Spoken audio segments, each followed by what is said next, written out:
Hello, everybody, and good day to you. That's a better way of starting, isn't it? So, first of all, I want to say thank you so much because we asked you about topics, things that were top of your mind, areas, topics, tactics, things that you needed right now that would make the difference for you to move your business forward powerfully. And off the back of that, thank you very much for those people that have sent topics in, and we've had some great questions that have asked, and a number of priorities that you guys have raised in the group. So what we wanted to do was use today's session to actually answer a couple of those specific questions, and these are probably not surprisingly, are they, Jane, around business development? Because we know that that is such a hot topic and something that everybody needs right now in their business. So that's what we're here to do today. So what we want to share with you today is how you can build business development, how you can build a business development system, how you can create an attraction machine in your business that allows you to do business development simply and easily. And this is a system that we share with our clients within our community, within our program. And this is all about how you can create a systemized process that consistently and predictably reaches out to customers day in, day out, week in, week out. And actually, it means that business development becomes a way of being. I'm going to talk about it as though it becomes, you know, when you do your health plans and people say to you, it's like your essential 1 of 5 a day. And business development really is one of those essentials that we need in our business every single day. And the thing is that a lot of people feel that they can't necessarily make that. It feels clunky, doesn't it? Business development sort of feels like it's something you have to do, and I have to take like an action outside of my day-to-day activities to do BD. And actually, what we want to share with you today is that isn't true. That's absolute rubbish. You can actually make business development a daily part, one of your essential 5, that happens so automatically, almost unconsciously for you, that it means that it's a joy, it's fun. And we also really want to break this mold, this stigma that you have to be a type of person to do business development, because again, that is not true. You actually, and you can get everyone in your team, by the way, doing business development actively. It's not just for the maverick, or sort of superstar salespeople, whatever you might have in your mind about those individuals. Business development can actually be done by every single person within your business. So let's start with, let's break down some of those myths around it first of all, and to kick off with that. So Jane, BD is something that I know you do every day, all day. And what have you noticed? Like, what do you think of those sort of stigmas, or what do you think people picture in their head when they think BD? I always go to Wolf of Wall Street, or this characteristic of what a salesperson is, which I don't think applies to our market sector.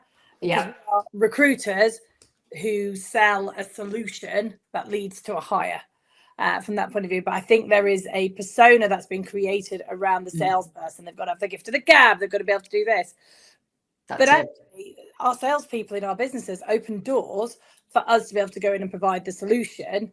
And it's the solution that brings around the repeat business, not necessarily how effective the sale was at the start from that point of view. But I do think there is, and to caveat what you just said, people think, right, I'm going to do 2 hours of BD now. This is my BD time. And off they go. I'm going to make lots of phone calls.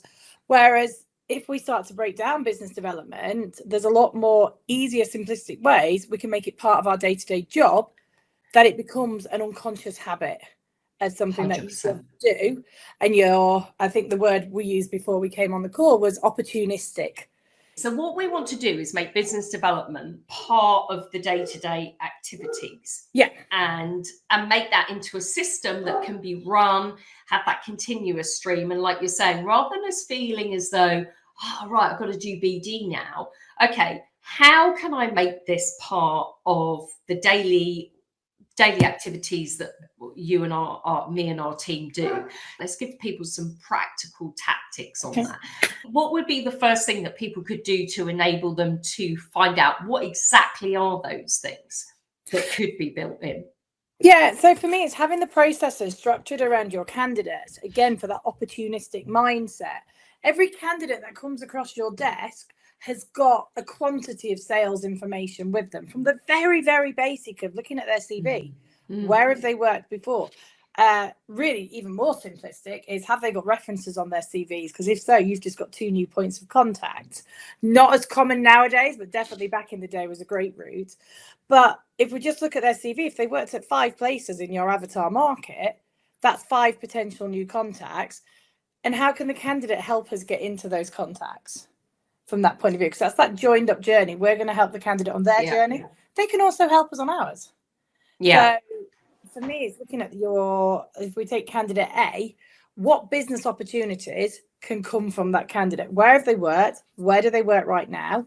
Where do they want to work? Because that's helping me to start build a business development list. Absolutely. That list.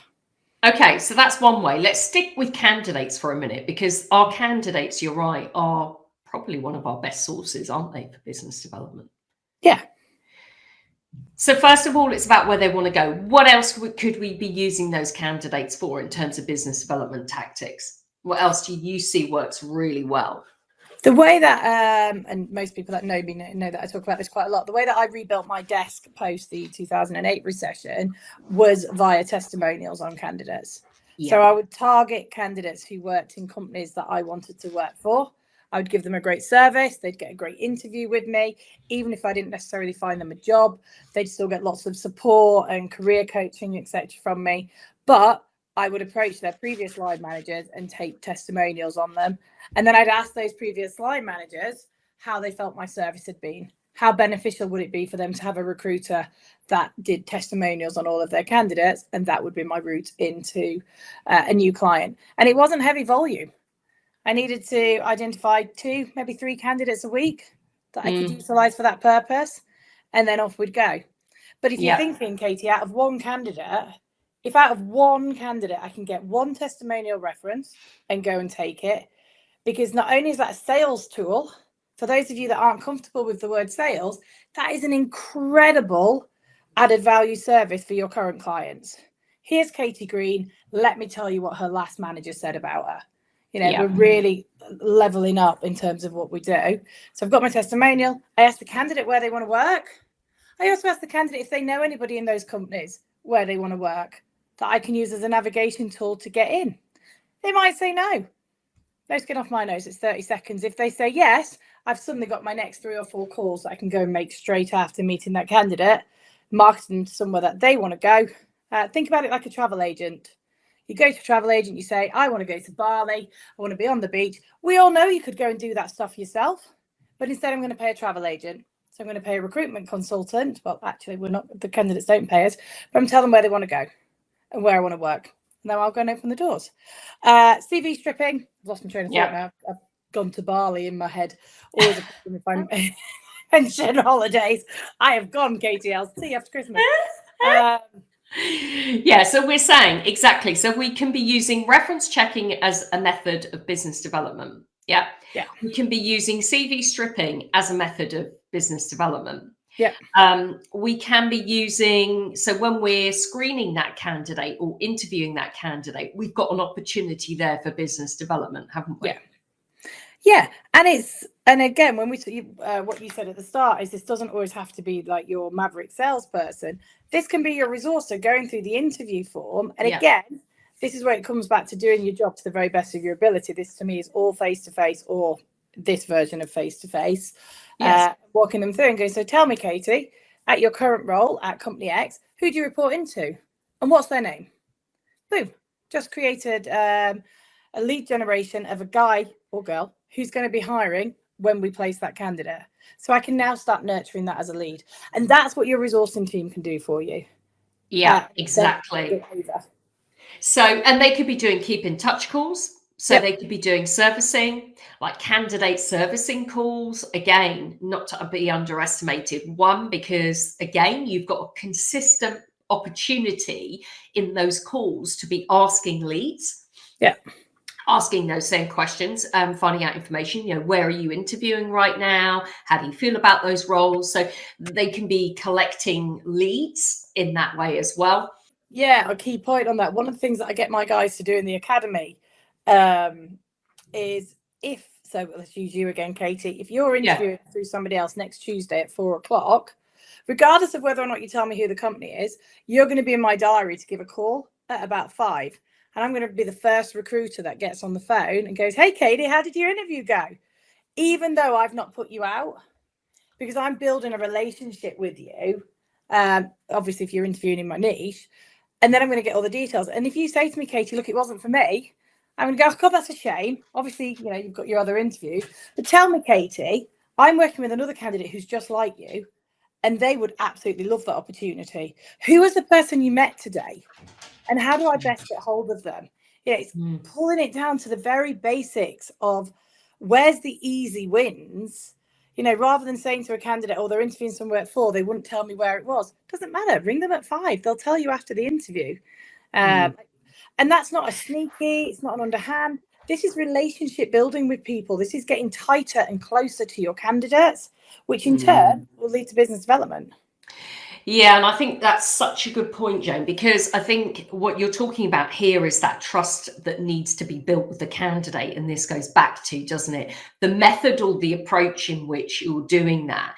And this is where we absolutely have to make that phone call a key part of our communication with our clients and with our candidates, because the only way to build relationships is to have that interaction with somebody, not on email, not on text. So we've got to make sure that we build that in as part of our process. So you're right.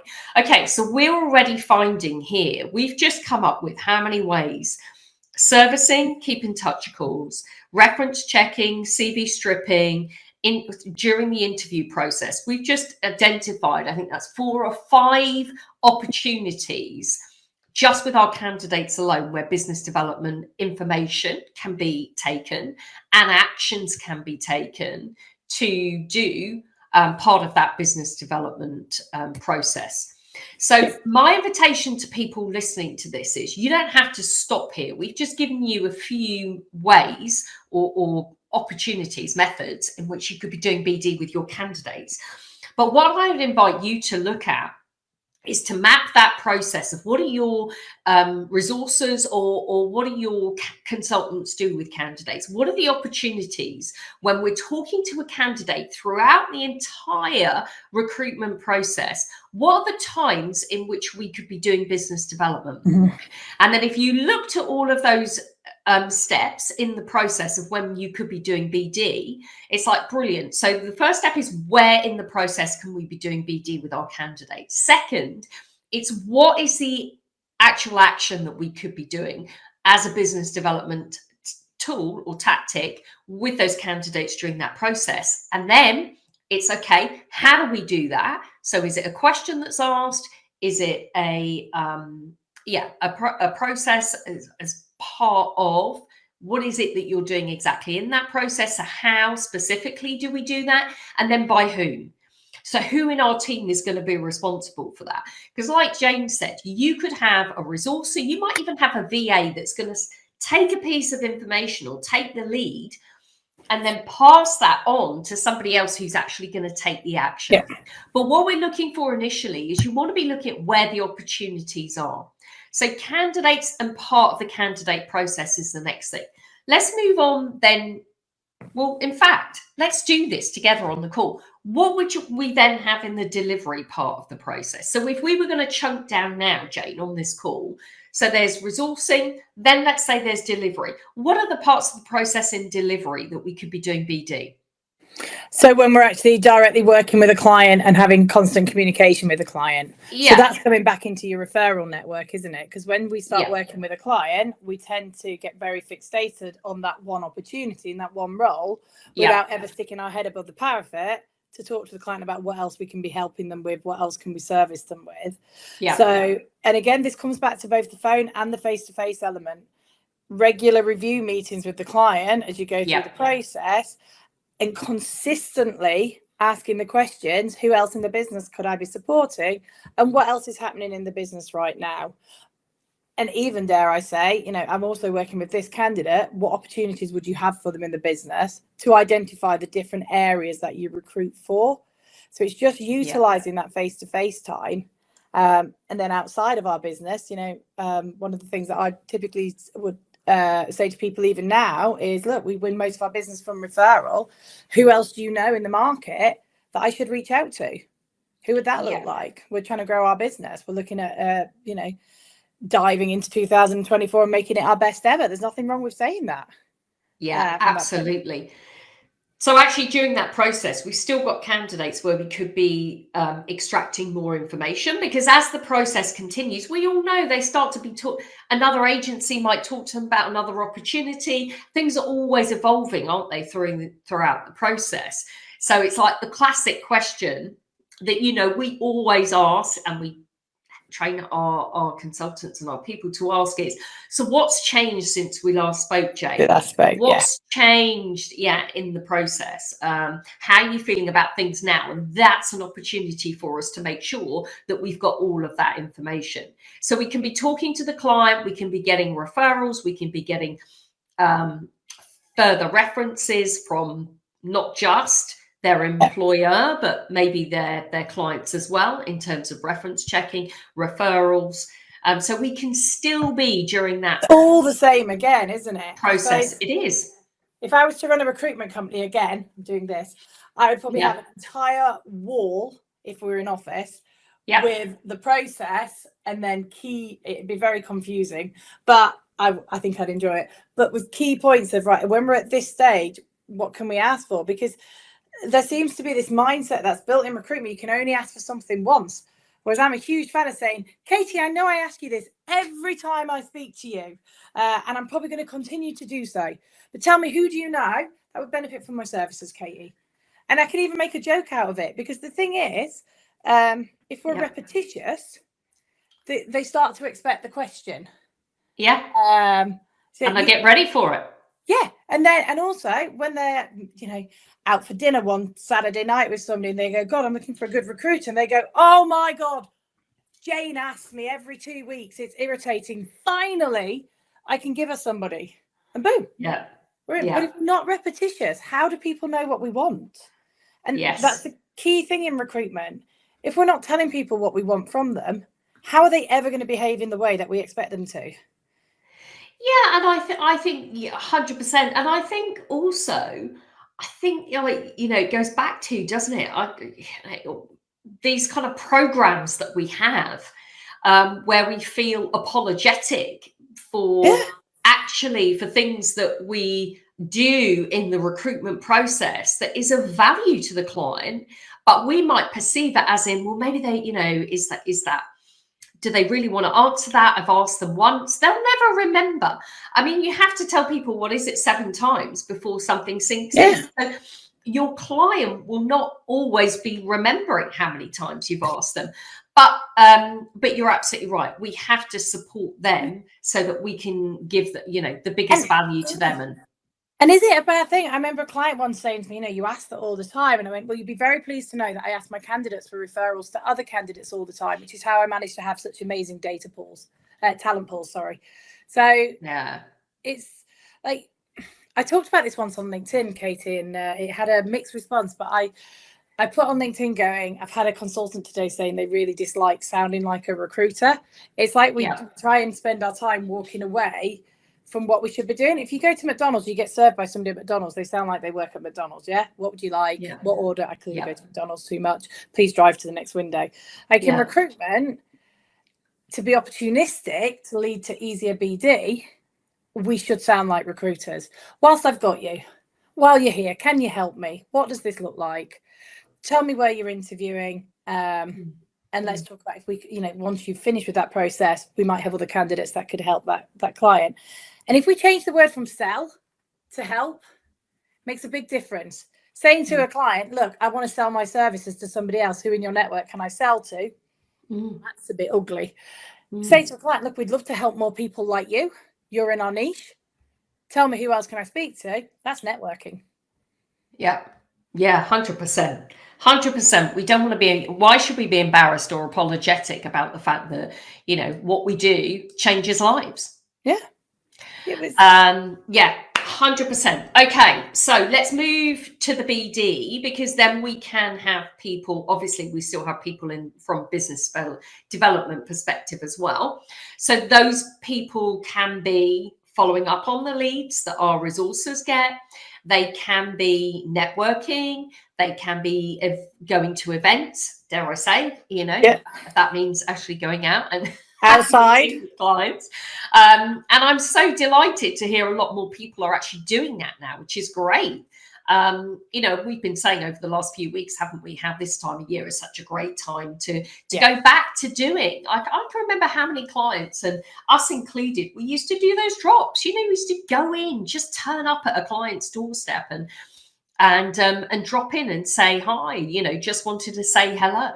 So there's also the face-to-face opportunity that I think really needs to, as much as we can, bring that back into the fold of what we do, because I think we've got so used to Zoom calls and, you know,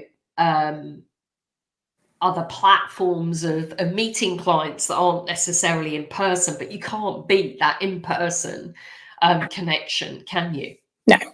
No, you can't. I mean, I would say Zoom now or Teams is 95%, but actually a handshake, a coffee, a glass of wine at this time of year is all gold dust when it comes to, because the conversation will flow for longer. You can ask more questions. Yeah. So then we've got those BD aspects. So what else have we not mentioned is part of the process that can happen as active BD? What would be the types of things that we teach on the academy around that business development processes?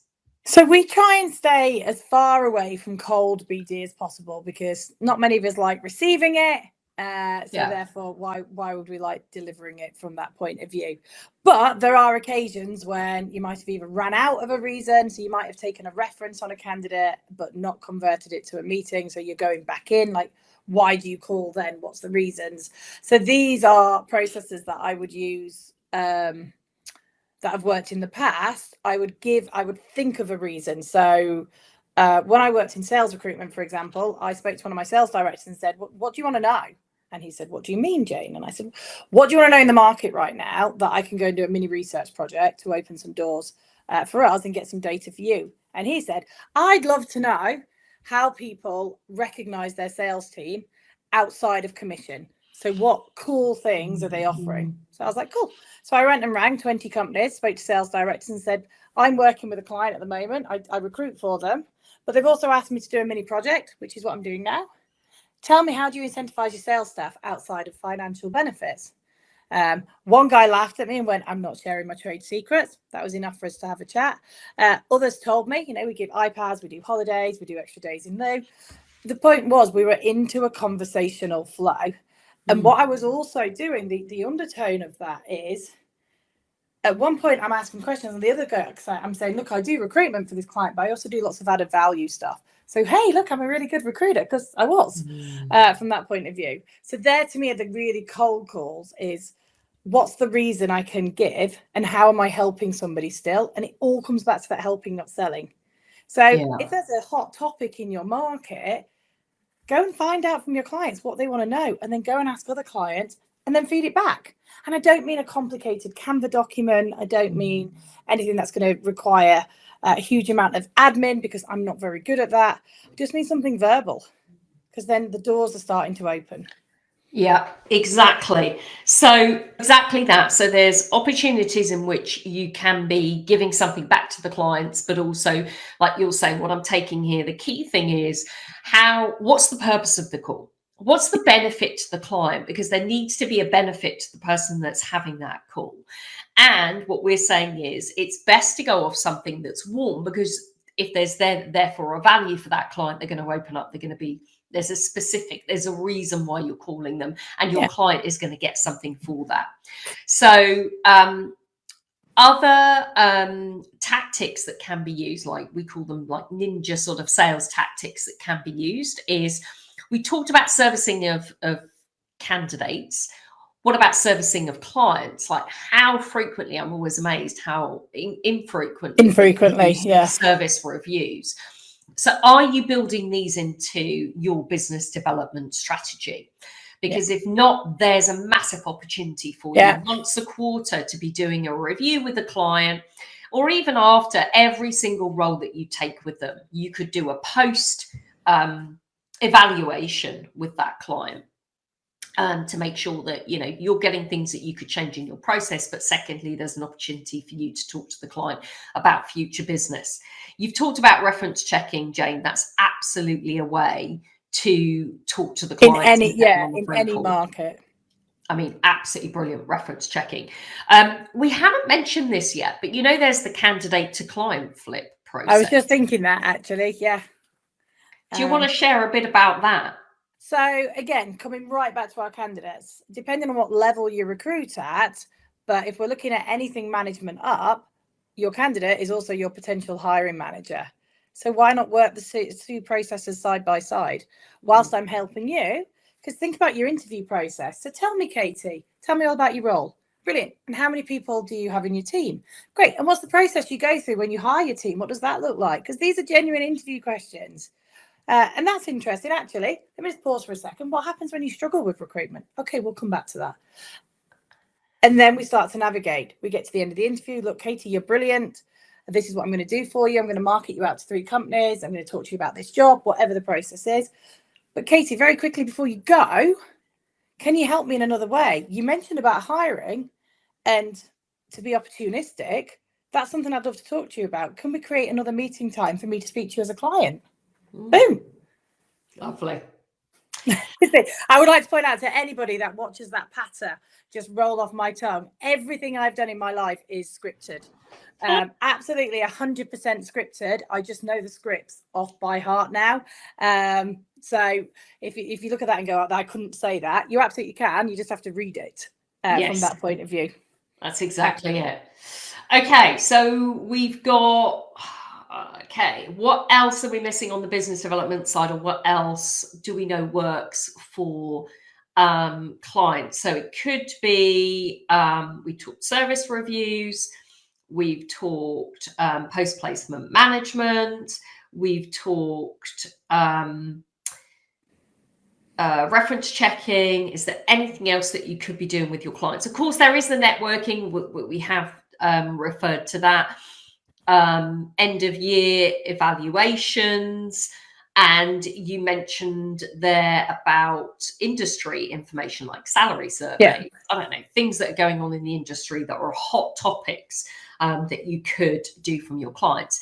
The other thing we haven't talked about, and I think this is a key one too, Jane, because it made such a difference for us, didn't it, was what we used to call retreat objectives. And retreat objectives are whenever you have a conversation with a client, or whenever you have a conversation with a candidate, every single micro, macro conversation is an opportunity to gather information to then use so that you can have another call next time. So even if it's personal information about that candidate or that client, things that are going to develop your relationship even deeper are going to give you another reason why you can pick up that phone to them and have a conversation. So it doesn't always have to be, I've got a hot lead off that client right now. It might be that you know your client is going on holiday or going skiing in 2 weeks. And that will be another reason why you could pick up the phone and call them in 4 weeks' time to have a chat, because you just want to find out, hey, how did the skiing go? Or how was your holiday? All you need is a reason to have a call with them, because then the conversation will flow and then you can ask nice questions. So this is also a major part of your business development strategy. Is not necessarily about what's, you know, the key tactic that I'm using is just opportunities. That's what we're talking about here. I'm going to go back to your word, Jane, because I love it. The opportunist. That is what you need to be as that consultant. And so we want to be thinking about all those opportunities that we can be gathering and utilizing and maximizing throughout the entire recruitment process for us to deliver more to our candidates and clients. And that's what BD is. It's just about delivering more. It's not about something we're going to get from them. It's actually about how we can serve them better. Yeah. And if you have that as one of your visions and your values, well, that's part of your business development strategy. You will never, ever fail if that's your underlying objective. So we've covered quite a lot in the last half an hour. So just to recap, this is about business development becoming simple, becoming easy. Build it as part of your everyday life. It's your, your essentials. And it's about something that you do and something that you do unconsciously and continuously day in, day out, rather than feeling like BD has to be that one activity that is dirty, that you don't like, that can only be done by a certain type of person. I hope what we've given you today is actually turning that completely on its head and looking at, oh my goodness, we have opportunities to do BD on every single phone call that we have with a client or a candidate, and we can now build this into a process in our business, systemize it, give people those scripts that Jane mentioned, give people those tools that they need, the how that they need to do that, but that you can make this into a really awesome system that is going to help you serve more clients, more candidates for 2024. Exactly that. Amazing. Okay, we would love to know. So we hope if you've taken something away from this, please also, if you were listening live, give us a #live. If you're listening on playback, give us a #playback so that we know how many people are getting value from these sessions that we're delivering. Any other topics that you would like us to cover, please, Jane and I want to serve you as much as we can every single week. Just pop on below this link, this video, topics that you'd like to hear more about. We will also be asking those questions in the community as well. And anything else that we can support you with, just reach out and let us know. And of course, if you want more help, if you want to go deeper on anything that we have discussed, if you want to have a conversation with us about how we can help you with your business development strategy, or you want to know more about our academy where we train and help support you with your consultants, your resources, and your consultants on business development tactics, all the ones that we've discussed on this call. Again, you can reach out to us, pop it below, and we can get information to you or jump on a call to have a chat.